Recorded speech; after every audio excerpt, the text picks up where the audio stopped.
Hey everybody. So a little while back, my kids started telling me about something called speedrunning, which fortunately has nothing to do with drugs. It is this thing where people try to complete video games as fast as they can, and I guess maybe beat each other's records and upload videos about it and stuff like that. Not something I'm going to do, I mean, look at me. But I thought it might be an interesting idea to try speedrunning apologetics. Basically, try to gather all the arguments for God and answer them all in kind of quick succession. It would be a fun way to cover a lot of ground and maybe a fun little gimmick. Problem is, as I started to think about it, gathering all the arguments for God, making sure I'd hit them all, and kind of putting together clips and stuff, that was just an incredible amount of work, and so I didn't do it.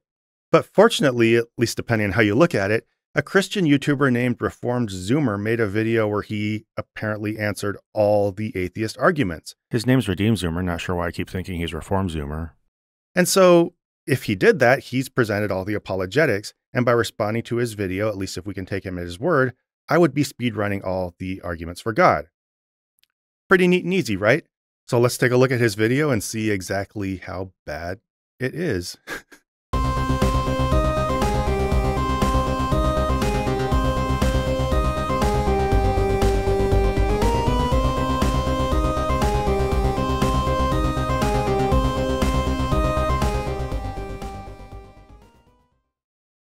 Atheists have a lot of arguments, but they never really think of anything new that the church hasn't had answers to for the past 2,000 years. So let's answer them. I just absolutely love when Christians brag about this. Like, yeah, your religion's been around for centuries. Of course, it's going to have heard objections to what it teaches, and of course, it's going to have come up with responses to those objections.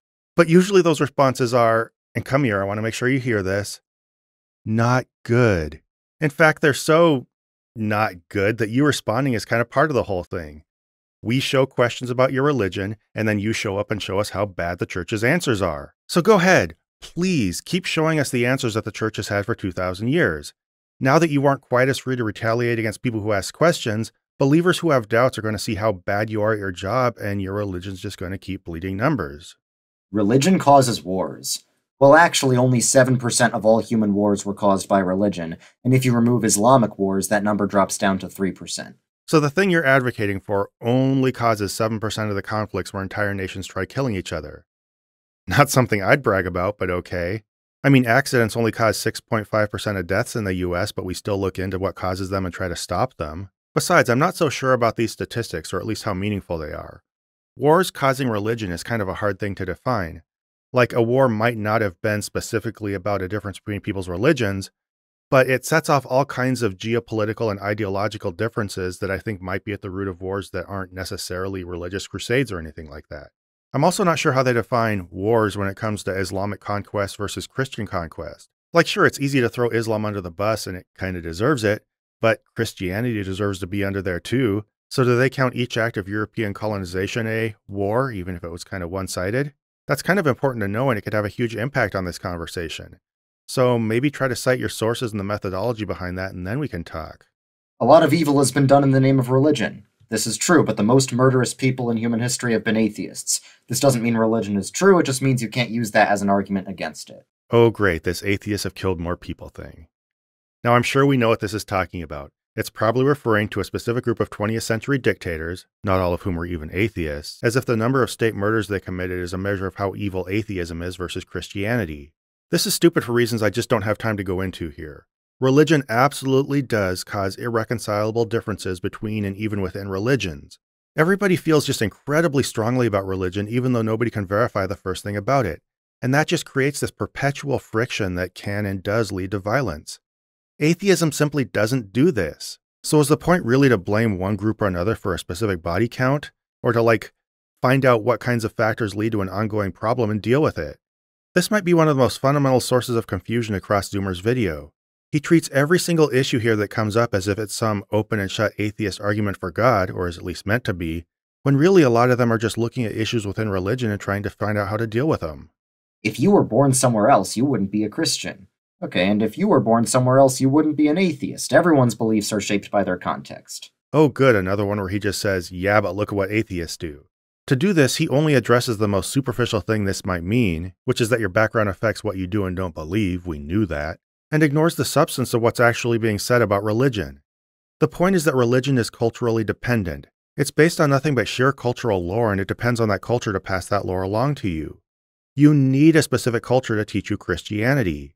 You need a specific culture to teach you Islam. Atheism is just where you don't learn any of this lore or just aren't convinced about it and build your knowledge of the universe from the ground up based on observation. Okay, that's a simplification. Atheist removes one obstacle, but not all atheists do that, I know. But the point is, this tells us something about what religious information is, where it comes from, and how we can trust it. How do you know which religion is true? Well, everyone, religious or not, has faith in a certain worldview. It's just that some worldviews are called religions and some are secular. But everyone has to ask the question of which worldview best explains the world. Again, more superficial wordplay. We aren't looking at equally intelligent and parsimonious worldviews, some of which just happen to have the word religion attached to them. The word religion does mean something. It means that you attach certain unverifiable supernatural claims to your worldview, and since these claims can't be verified, you can't tell a true religion from a false one. Ignoring this problem and how it's unique to religion just because it's a worldview and everybody has one is just being evasive. There's no scientific proof that God exists. Well, by definition, science can only prove things inside the natural world, and by definition, God is something outside the natural world. So science can neither prove nor disprove God. Right, so God can't be falsified, but he also can't be verified using the only reliable tools we have for showing that something exists. I'm just going to go ahead and agree with you on this one. There's no evidence of anything supernatural. Well, that's just not accurate. There are medically documented cases of people with demonic possession speaking in languages they don't know, for example, and people with near-death experiences getting information they never had access to. Sure, Christianity has a body of questionable and often debunked anecdotes about weird things happening, just like every other body of supernatural claims. I mean, come on, if you hear someone speaking a language you didn't expect and you think, wow, this is a miracle and not, maybe they learned a language without me knowing it, you're just a con hunter's dream. The Bible has contradictions. Okay, you think you found an apparent contradiction that the church hasn't known about for 2,000 years? No, I know I found many actual contradictions, and I don't care whether the church is already aware of them. Every apparent contradiction can be explained by understanding just a little bit of theology. If by a little bit of theology you mean a ton of wordplay and mental gymnastics, then sure. Or I guess maybe show me the little bit of theology that explains how Judas used money to buy a field, then died after he fell down on it, but also gave the same money back to the Sanhedrin and then went and hanged himself. The Gospels were anonymous. Okay, anonymous doesn't mean we have no idea who wrote them. It just means the names of the authors aren't signed in the text itself. But we literally have writings from church fathers who knew the apostles and can verify that they indeed wrote the books named after them. Every indication is that the Gospels were compilations of oral traditions written decades after the fact. They don't sound like eyewitness accounts, nor do they contain any indication that they were written by the names assigned to them later by church tradition. That's why apologists need to rely on these tenuous connections about which church fathers attributed what to who and when, as if the church fathers are going to be unbiased about this anyway. That's a pretty thin thing to hang your belief in the supernatural on, but I really honestly don't have the time or expertise to debunk it all. So I'd suggest this video where Apologia and a guest go into more detail on it. Besides, when it comes down to it, I really don't care who wrote the Gospels. Each one could have been written by exactly who they say it was, and that still wouldn't budge me an inch closer to thinking that, like, Jesus was God and stuff. The Gospels misquote Jesus. Now, it's true that a lot of secular scholars think the Gospels are a mix of real quotes from the historical Jesus and fake quotes added by the church, but none of them can agree on which quotes are legit and which are not, so we can discard their opinions. So what does he mean by discard their opinions? It kind of sounds like he's saying that if all the experts can't agree on exactly what Jesus did and didn't say, then, Jesus kind of said it all. That's extremely weird and literally the opposite of how anybody does anything. When historians can't agree on exactly what a person did and didn't say, they kind of just admit to the uncertainty and, the fact that the record doesn't give us that much to go on. But not Zoomer. In the face of any uncertainty, he just discards all discussion and considers Christianity vindicated. This is a telling example of how he behaves throughout the video. He starts off with the assumption that Christianity is true, and then if other people can't debunk that in just absolutely airtight logical terms, then by golly, God is real and Jesus is Lord. Jesus never claimed to be God. Yes, he did. He didn't say, I am God, worship me, but he showed that he was God in many places in all four Gospels by doing things that only God can do. It's true that he didn't walk around before his resurrection claiming to be God, because he wanted people to figure it out themselves. That's why he kept saying, who do you say that I am? However, after his resurrection, people figured out that he was God, and Jesus congratulated them. This one's pointless and I just don't care. Saying Jesus never claimed to be God isn't an argument against God. It's an argument against what Jesus said, and I simply don't give a flip what Jesus said one way or the other.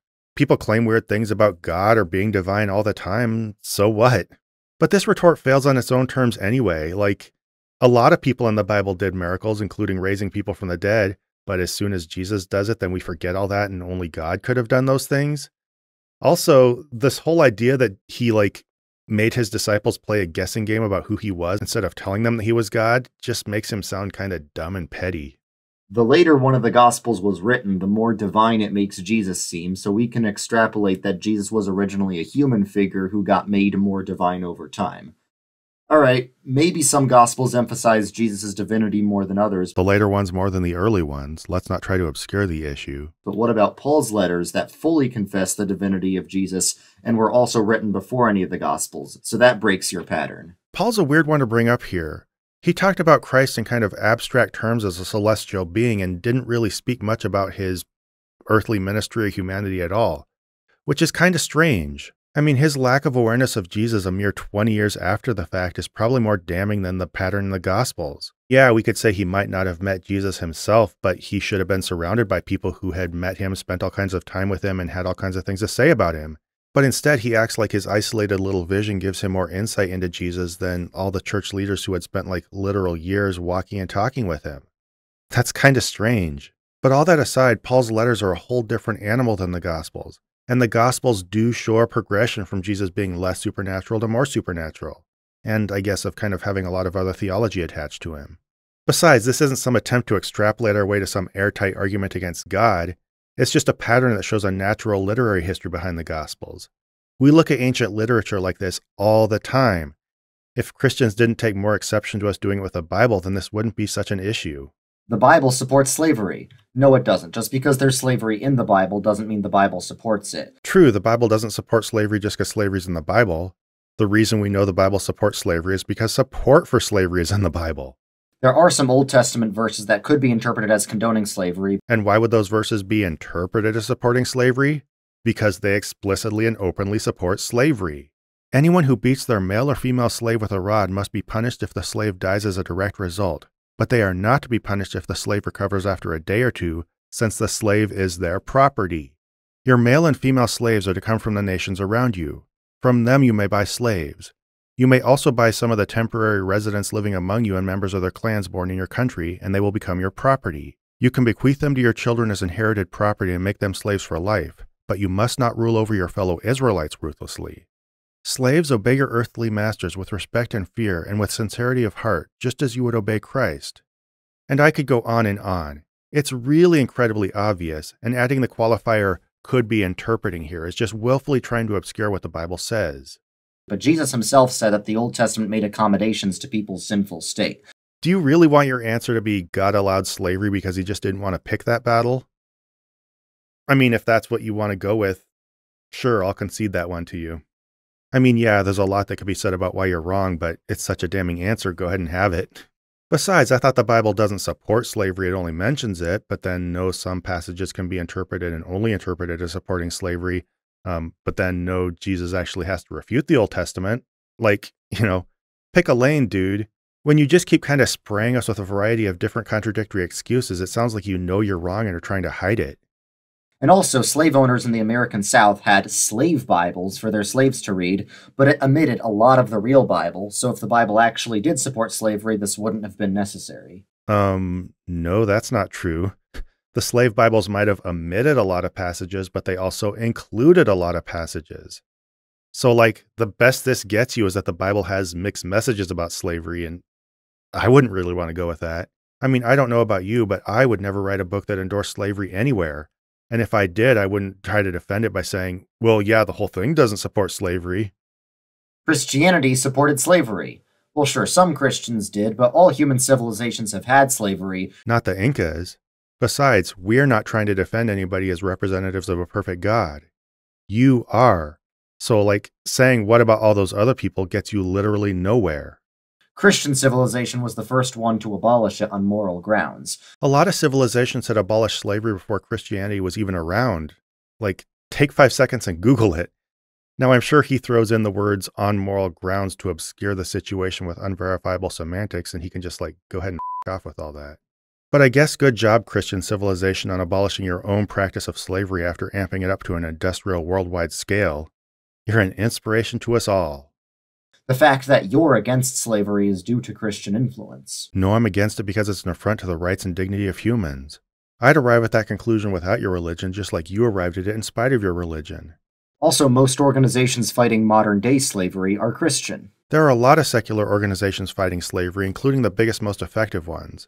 But whatever figures he used to come up with his statement, this and every other claim he makes is just a desperate attempt to slap a coat of paint over one simple fact. His religion has a Bible that endorses slavery, and it took it over 1800 years to end slavery. And before that, Christians were arguing with other Christians over whether slavery was right. That's simply appalling. Like, it might not make Christianity a unique moral failure for its time, but when you're trying to argue that there's a perfect God behind this and these are his representatives, I don't think that's a really good point to make. God killed tons of people in the Bible. Well, it's actually way more than that. God numbers everyone's days. He's the giver of life, so he can take it, especially if people sin. You wouldn't let me get away with telling my kids, I brought you into this world and I can take you out of it, but somehow that's okay with God? Besides, this is dodging the question. Stories that glorify just brutal, petty tribal murders, whether God commanded them or did them himself, tells us something about the quality of the Bible and whether the God it depicts is just anything more than one more barbaric ancient deity. Conflating this with the idea that he sets the dates of everybody's birth and death isn't even addressing the point. Atheist countries are more prosperous. Yes, it's true that Northern European countries are very prosperous and very secular, but correlation doesn't equal causation. Sure, but how much you want to bet he doesn't just turn right around and suggest that correlation equals causation as soon as it suits him? It's not like atheism causes prosperity, it's that prosperity causes atheism because when people have comfortable lives, they don't feel a need to depend on God. Now, I kind of do agree and don't necessarily think that atheism leads to prosperity. Whatever causes this connection is probably complicated, like having a secular government, having better education, having your feet on the ground and being able to take practical measures to solve your problems.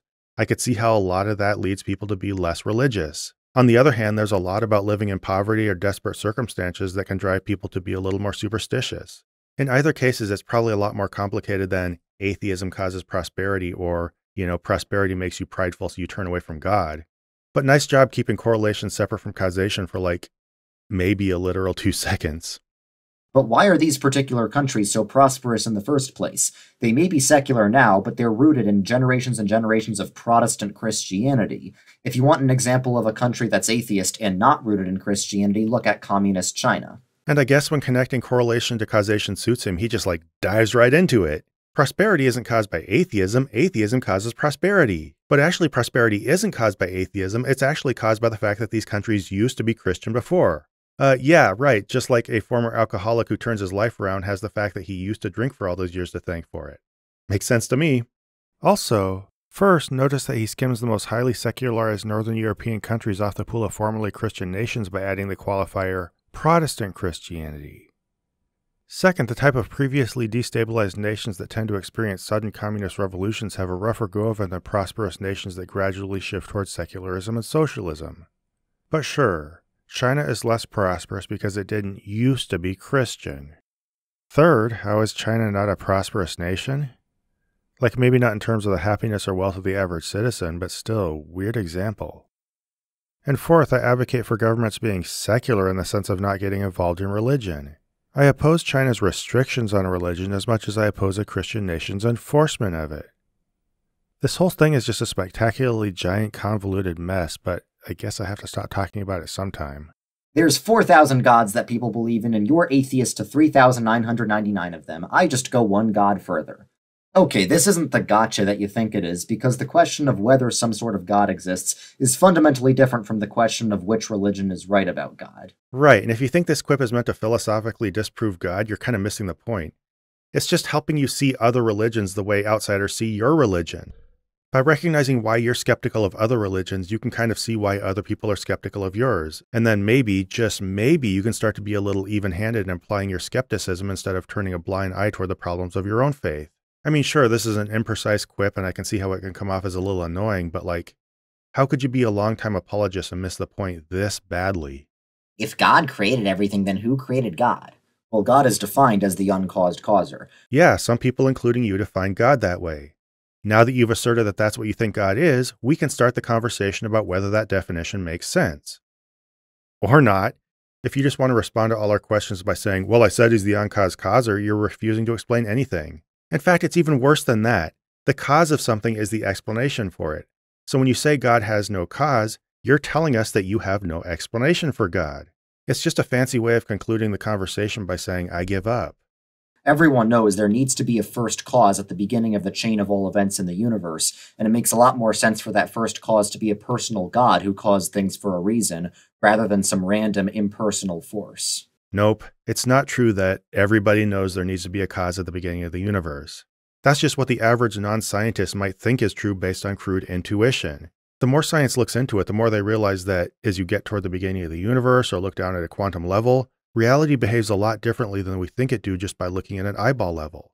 And there's absolutely nothing apart from the needs of religious apologetics that suggests that a conscious being would be behind the origin of the universe. Whatever caused the universe, if it was actually caused in any way that we would understand it, it's going to just be so mind-blowingly complicated and unintuitive and beyond how we think of anything that, like, sitting there trying to draw armchair conclusions about it is just really ridiculous.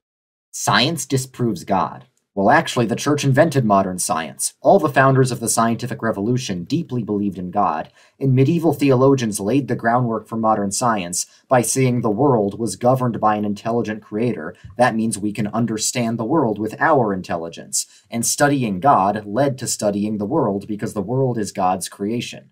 This is just silly. The Bible never depicts anything that comes even close to scientific methodology, and everything it depicts about how people gain knowledge are either like super basic or rooted in superstition. And as for the church itself, its record can only generously be described as mixed. Scientists often had to fight it tooth and nail for every inch of progress forward toward actual knowledge. And when did this change? During the Renaissance, which saw a return to classical traditions that, oh yeah, that's right, predate Christianity. So why does he say Christianity was scientific? Well, for one, because most scientists were Christian during a time where it didn't go well for you if you weren't Christian. So, he also claims that noticing patterns in the world is the same as or helped by the idea that the world was created by an intelligence. It's just sad. He's basically using semantics to bail on the actual nature of his religion now that it's trendy to be scientific. God is just used to fill in the gaps of things that science can't explain yet. Well, actually, God is the reason for everything, even things that science can explain. It's not one or the other. It's not like everything's explained by either science or God, and the more science can explain, the less God can explain. That's not how it works. It's not that the more science explains, the less God can explain. It's that the more science explains, the less God is needed for an explanation. That and the fact that God explanations are never borne out by evidence are strong indication that God is just a stopgap explanation for the superstitious. Really, science can explain almost everything, but God is still behind it all, because science explains the how, and God explains the why. In other words, science is our tool for coming up with models to explain everything we actually can observe, and God is just kind of this answer you can give to ethereal questions with no verifiable anything behind them at all.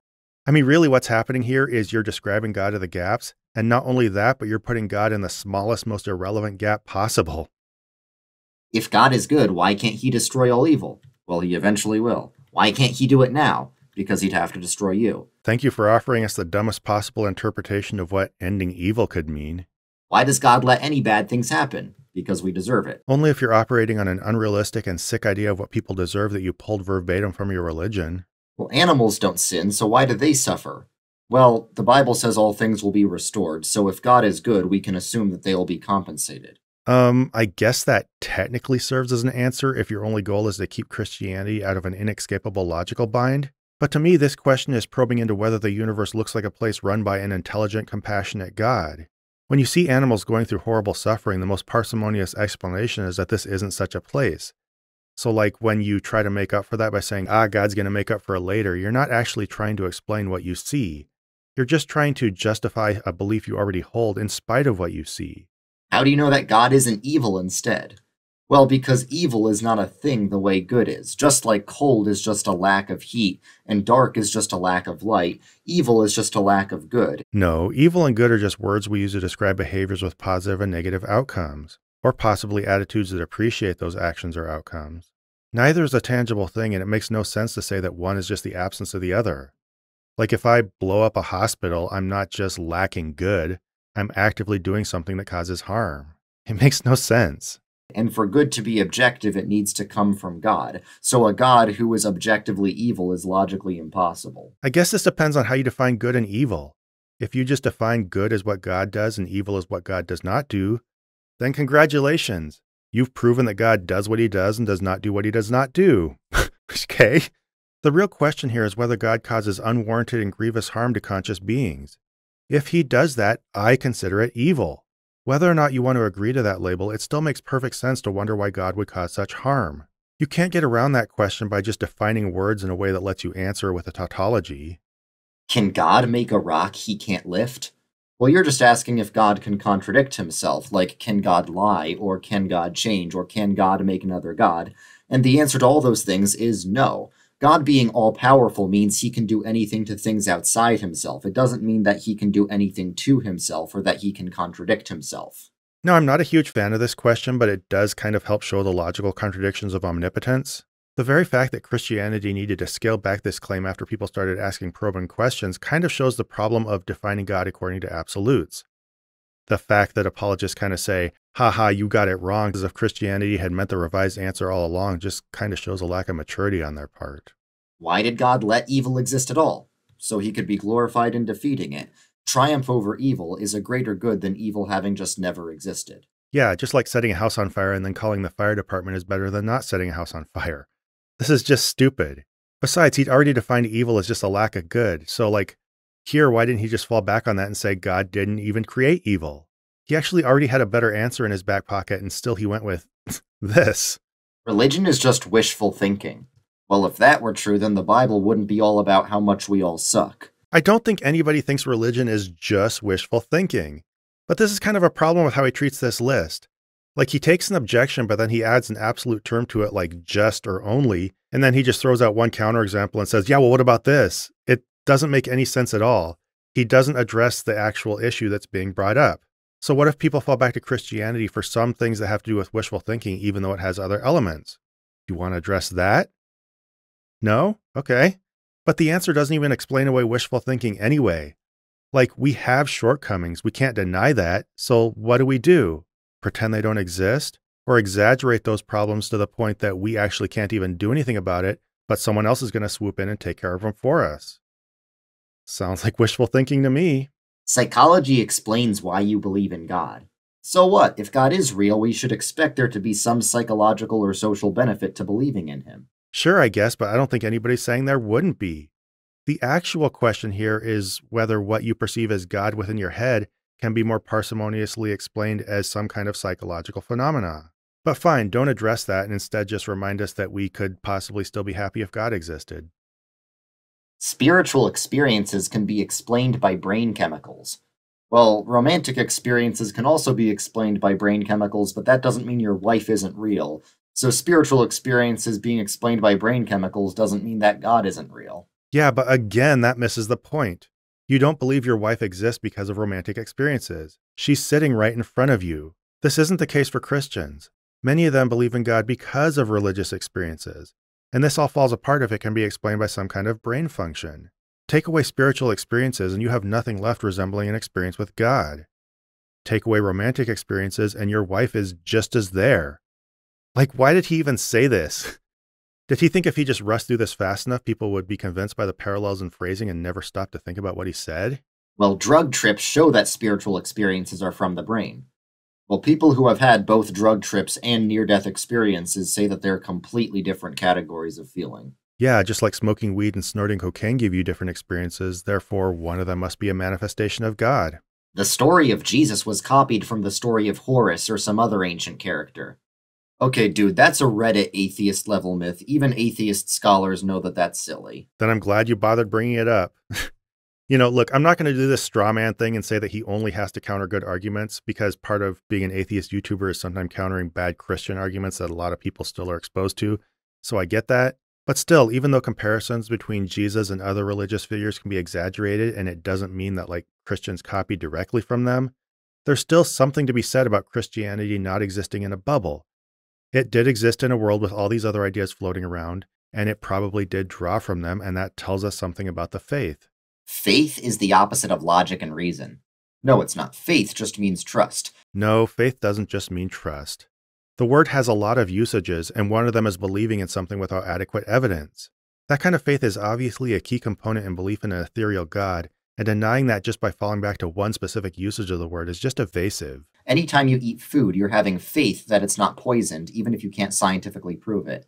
If you're married, you have faith that your wife loves you, even if you can't scientifically prove that. And if you tried to scientifically prove it, she'd probably get very mad at you because it would mean you didn't trust her. Yes, believing an invisible spirit being exists is exactly the same as saying, the food in this environment has proven itself to be safe, so I'll eat it, or this person has shown me enough repeat gestures of love that I'll extend myself to them emotionally. Yep, the exact same thing. Evolution proves God didn't create the world. Well, not necessarily. God often works through natural processes in the Bible, and for all of church history, there have been prominent Christian theologians who have had a more metaphorical interpretation of Genesis, even well over 1,000 years before Darwin existed. Seriously, I don't know anybody who says this. Like, evolution demonstrates that certain religious narratives can't be taken too literally, but it's not why people don't believe in God.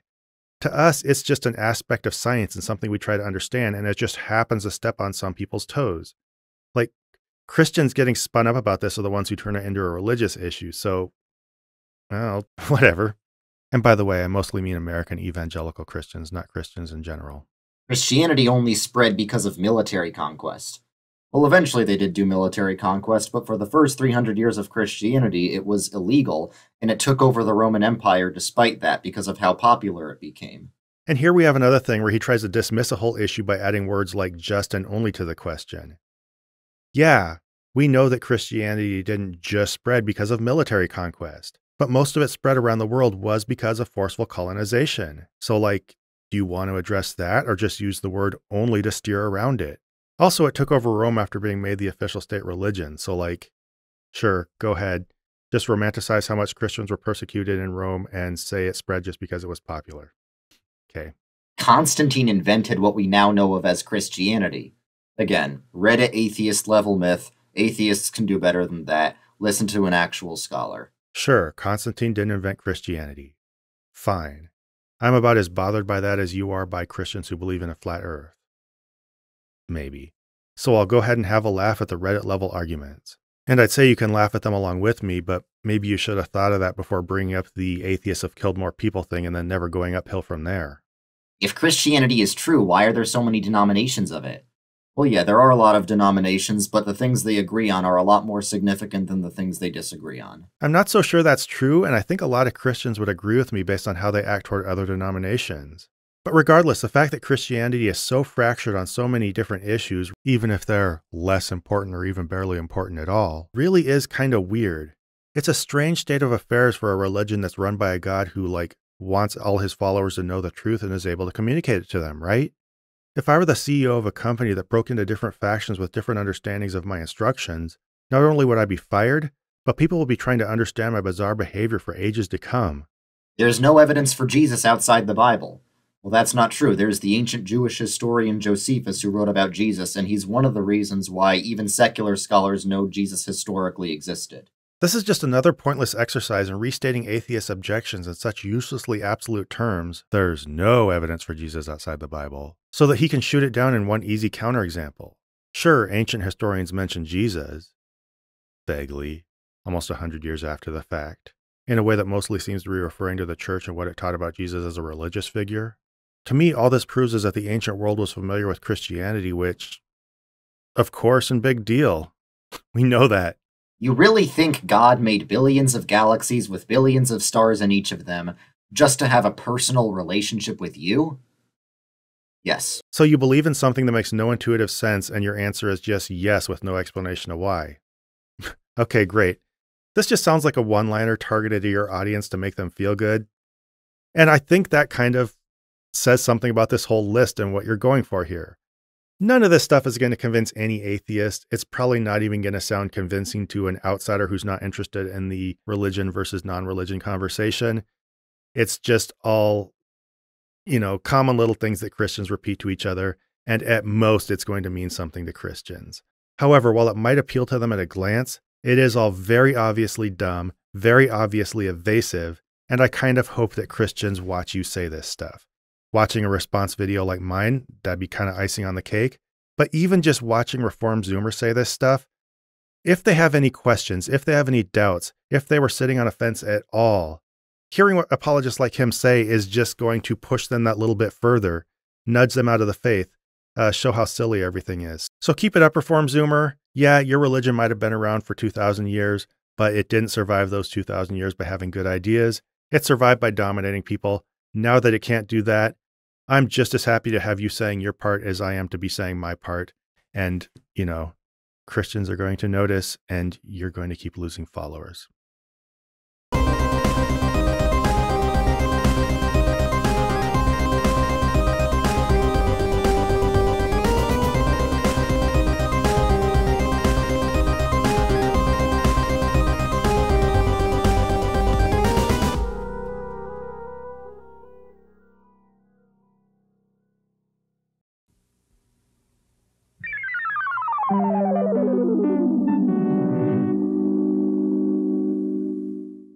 This program was made possible by a grant from John Adams, Bob Generic, Maggie Danger, S.R. Foxley, Daniel Bostedt, Magnus Holmgren, and Q, and by the generous support of viewers like you.